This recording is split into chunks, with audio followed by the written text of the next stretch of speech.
Hello मेरे प्यारे बच्चों, स्वागत है आप सभी का एमके सर इंस्पिरेशन के एक और बेहतर वीडियो में। सो माय डियर स्टूडेंट, आज की ये वीडियो आपके लिए बेहद खास है। आज के इस वीडियो में हम क्लास 12th इंग्लिश का जो सेक्शन डी होता है लिटरेचर, उसमें से प्रोज के चैप्टर 1 द लास्ट लेसन के मोस्ट इंपॉर्टेंट क्वेश्चन को देखने वाले हैं। और सारे क्वेश्चन बच्चों आपके शॉर्ट वाले होंगे, क्योंकि आपको पता है कि जो क्वेश्चन दो तरह के आते हैं, इसमें एक लॉन्ग टाइप होता है, एक शॉर्ट टाइप। तो आज के इस वीडियो में हम शॉर्ट टाइप वाले देखेंगे और ये आपका 4 मार्क्स में यानी 2 क्वेश्चन आपके पूछे जाएंगे। इस तरह से आपके क्या हो जाएंगे 8 नंबर, यानी क्वेश्चन तो और भी होंगे लेकिन 2 करना होगा। इस तरह से आपको 8 नंबर मिलेंगे शॉर्ट क्वेश्चन से, और आपको 30 से 40 शब्द में लिखने के लिए बोला जाएगा। तो चलिए हम देख लेते हैं इस चैप्टर के मजेदार क्वेश्चन कौन से हैं, यानी कौन कौन से ऐसे क्वेश्चन हैं जिनको आपको अच्छे से देख करके जाना है। देखिए, द लास्ट लेसन, जिनको नहीं पता है, ये एक ऐसी कहानी है बच्चों जो देश प्रेम की भावना को बताती है।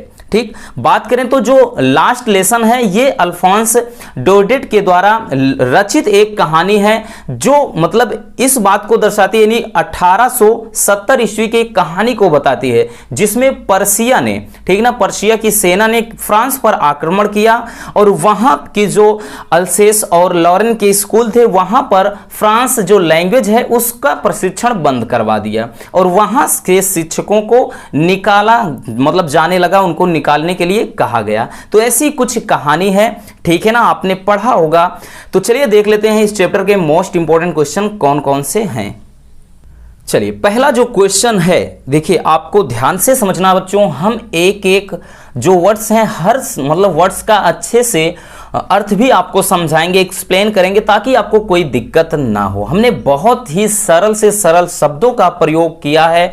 आप किसी भी क्वेश्चन बैंक में देख लीजिए या फिर बुक्स में मिला लीजिए, आपको एकदम अलग मिलेगा। हम हमेशा बच्चों सरल से सरल शब्दों का प्रयोग करते हैं ताकि हमारा कोई भी कितना भी कमजोर रसगुल्ला हो इजिली इसको सीख जाए। तो चलिए देख लेते हैं। पहला क्वेश्चन है कि व्हाट टेम्पटेड, कह रहा है कि Franz to run away and spend the day out of doors.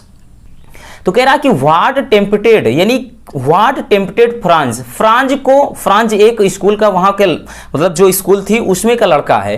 तो व्हाट टेम्पटेड फ्रांस टू, यानी टेम्पटेड फ्रांस को किसने लुभाया, टेम्पटेड का मतलब है लुभाना बच्चों, कि रन अवे, कि वो क्या गए, भाग जाए, and spend the day out of doors, यानी बाहर समय बिताए। यानी जो फ्रांस है, फ्रांस को किन चीजों ने लुभाया या फिर ललचाया कि वह भाग जाए और खुले में अपना दिन बिताए। यानी ऐसी कौन कौन सी चीजें थी जो उसे लुभाने लगी कि वो स्कूल से बाहर भाग जाए और खुले में अपना दिन बिताए। तो ध्यान से देखिएगा कि it was so warm and bright. देखिए, it was so warm and bright कि मतलब मौसम सुहाना और गर्माहट भरा था। ठीक, it was so warm, warm का मतलब गर्म होता है, गर्माहट, ब्राइट का मतलब होता है यानी उज्जवल, जिसको बोलते हैं बच्चों सुहावना। ठीक, तो मौसम सुहावना और गर्माहट भरा था। द बर्ड्स वेयर चार्पिंग, चिड़िया चहचहा रही थी। इन द ओपन फील्ड, यानी खुले मैदान में। पर्शियन सोल्जर्स वेयर ड्रिलिंग, और जो खुले मैदान में जो पर्शियन के सिपाही थे वो क्या कर रहे थे, वेयर ड्रिलिंग, ड्रिलिंग का मतलब क्या है, अभ्यास कर रहे थे।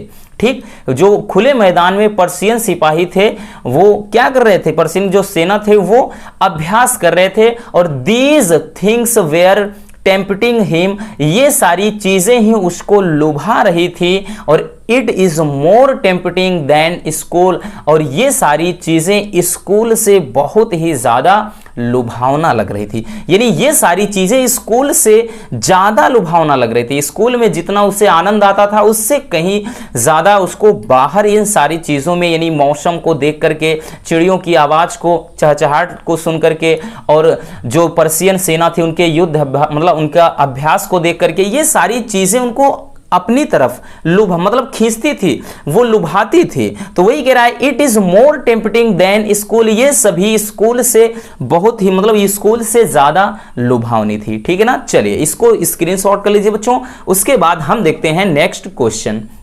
तो दूसरा क्वेश्चन है बच्चों, ये भी आपका बेहद इंपॉर्टेंट है। ये तो बच्चों आपका मोस्ट इंपॉर्टेंट है। ठीक, इसलिए इसको हम इग्नोर नहीं कर सकते हैं, ठीक है ना। ये आपका काफी ज्यादा इंपॉर्टेंट है। देखिए कह रहा है कि what does M Hamel say about the French language, कि एम हेमेल हैं उन्होंने फ्रेंच भाषा के यानी फ्रांस जो फ्रांसीसी लैंग्वेज है उसके बारे में क्या कहा, यानी फ्रेंच भाषा के बारे में क्या कहा। तो देखिए ध्यान से समझिएगा बच्चों। देखिए आपको परेशान होने की जरूरत नहीं है, हर एक चैप्टर में हम चैप्टर वाइज आपको ये क्वेश्चन दे देंगे और प्लेलिस्ट भी बना देंगे ताकि आपको कोई दिक्कत ना हो। हमारे रहते हो आपको कोई दिक्कत नहीं हो सकती बच्चों, ये आपसे वादा है, ठीक। तो कह रहा है कि व्हाट डज एम हेमेल से, कि एम हेमेल ने क्या कहा है about the French language, French भाषा के बारे में। एम हेमेल ने फ्रेंच भाषा के बारे में क्या कहा। तो देखिए एम हेमेल कहते हैं that French is the most beautiful language in the world. मतलब एम हेमेल कहते हैं कि फ्रेंच क्या है, इज द मोस्ट ब्यूटीफुल यानी सर्वाधिक सुंदर लैंग्वेज भाषा है इन द वर्ल्ड, संसार में।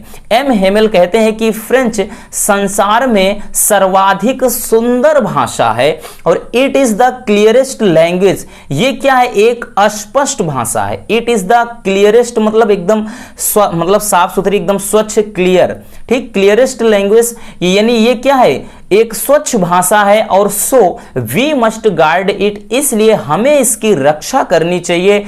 एंड नेवर फॉरगेट इट, और इसे कभी भी भूलना नहीं चाहिए, ठीक है ना।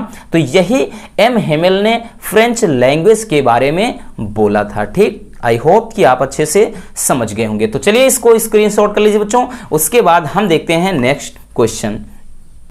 अगला क्वेश्चन है बच्चों, क्वेश्चन नंबर जो 3 है वो कह रहा है कि why did Franz praise the courage of M Hamel, कि व्हाई डिड फ्रांज ने प्रशंसा क्यों किया द करेज यानी साहस की ऑफ एम हेमेल के, यानी फ्रांज ने एम हेमेल के साहस की प्रशंसा क्यों की। मोस्ट इंपॉर्टेंट क्वेश्चन ये भी है बच्चों, ठीक। तो चलिए देख लेते हैं कि एम हेमेल के साहस की प्रशंसा फ्रांज ने क्यों किया, ध्यान से समझिएगा।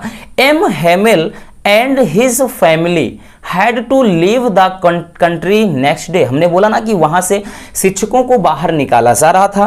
तो M Hamel and his family, M Hamel और उसके परिवार को हैड टू लीव यानी निकलना था, छोड़ना था, द कंट्री माने देश को, नेक्स्ट डे अगले दिन ही, यानी एम हेमेल और उसके परिवार को अगले ही दिन देश को छोड़कर निकलना था। इवन यानी फिर भी, कह रहा इवन देन फिर भी उन्होंने क्या किया, टाट एवरीथिंग यानी प्रत्येक चीजों को अकॉर्डिंग माने के अनुसार, टाइम टेबल समय सारणी, विथ ग्रेट पेशेंस का मतलब होता है एक मतलब बड़े ही धैर्य के साथ। देखिए क्या कह रहा है कि भाई इसमें प्रशंसा इसलिए किया गया कि जो एम हेमेल हैं और उनका परिवार है, उन्हें अगले ही दिन देश छोड़कर के जाना था, लेकिन फिर भी उन्होंने साहस के साथ टाइम टेबल यानी समय सारणी के अनुसार प्रत्येक चीजों को क्या किया, पढ़ाया। यानी उनको एक दिन बाद ही वहां से निकलना था, लेकिन फिर भी उसके बाद भी उन्होंने क्या किया, समय सारणी के अनुसार धैर्य पूर्वक सभी चीजों को उन्होंने पढ़ाया या फिर बताया। सो फ्रांज प्रेज्ड, इसलिए फ्रांज ने प्रशंसा किया the courage of M Hamel यानी एम हेमेल के साहस की, इसलिए फ्रांज ने एम हेमेल के साहस की प्रशंसा की, ठीक है ना। समझ में आया बच्चों। चलिए इसको स्क्रीनशॉट कर लीजिए रसगुल्लों। उसके बाद हम देखते हैं नेक्स्ट क्वेश्चन। चलिए नेक्स्ट क्वेश्चन है क्वेश्चन नंबर 4, कह रहा कि how did M Hamel wish his country before the close of the school that day, यानी उस दिन।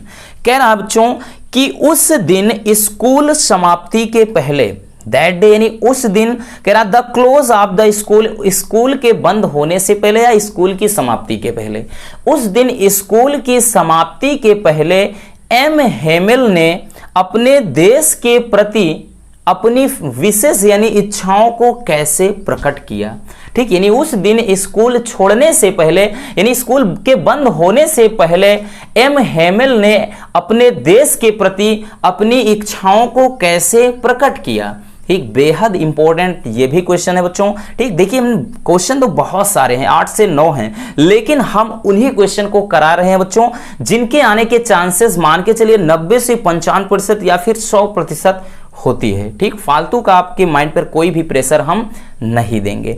ठीक है ना। तो चलिए देख लेते हैं बच्चों कि स्कूल के बंद होने से पहले एम हेमिल ने अपने देश के प्रति अपनी मतलब अभिलाषाओं को या इच्छाओं को कैसे व्यक्त किया।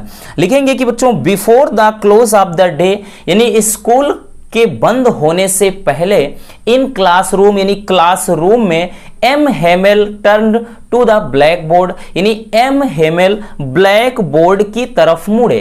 एम हेमिल ब्लैक बोर्ड की तरफ मुड़े, कह रहा टूक ए पीस ऑफ चाक, यानी उन्होंने चाक का, यानी खड़िया जो होता है ना, उसका एक टुकड़ा उठाया, चाक का एक टुकड़ा लिया, एंड कह रहा bearing on the with all his might, और अपनी शक्तियों के साथ, यानी अपनी सभी क्या है शक्तियों के साथ, ठीक, शक्तियों के साथ ही wrote as large as he could, उन्होंने इतने बड़े अक्षरों में लिखा जितना वो लिख सकते थे।